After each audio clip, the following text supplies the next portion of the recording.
Do you remember how they tell us when life gives you lemons, you should just make lemonade? As though every sorrow arrives with a recipe attached and every heartbreak can be neatly remade, you handed me yours so casually, though I did not know what they were then. And I took them in both hands, because they came wrapped in your laughter, your music, your check shirts, your long drives through unfamiliar lands.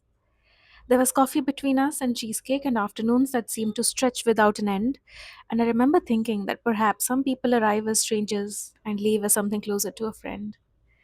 You gave me lemons, though you never called them that, and I was far too in love to taste the bitter rind.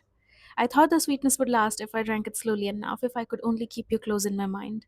So I made lemonade, of course. What else was I supposed to do with all that love and all that ache? I squeezed every drop from what you left me, added sugar to the glass, and drank it for your sake. But I never quite managed to throw the lemons away. I kept the peels, the pulp, the bitter little things. I learned that grief has 1,000 uses when you stop demanding that it grow invisible wings.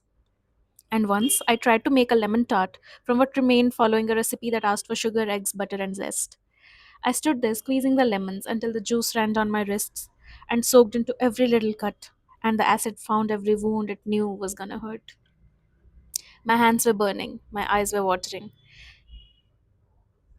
and I could not tell you anymore which was lemon and which was tears. I think that was the first time I understood what preserving you was actually going to cost. That keeping something from disappearing does not mean keeping it without being cut, burnt, or lost. And then there are the seeds. I found yours last week tucked inside the kitchen drawer where I keep the spoons and the tea. I don't remember saving them, but apparently some stubborn part of me thought they were worth keeping. They are small and ugly now, harder than I remember, and bitter when I hold them between my fingers tight. But I know exactly what they are, and for a moment, the whole kitchen seems to reorganize itself overnight.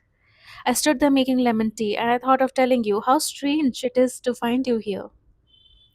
Not in my heart, the way you once lived, but in a drawer, in a seed, and something almost unbearably near. And I wanted to say, look what happened when you handed me those lemons that day.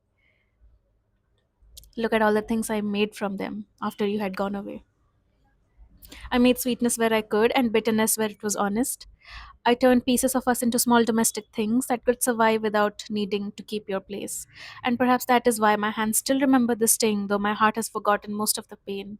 Because I was trying to save every part of you I could, even while the juice was running through my fingers like rain.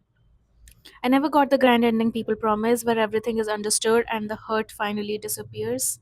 I simply learned to live among the remnants, to make tea, open drawers, and find you unexpectedly there.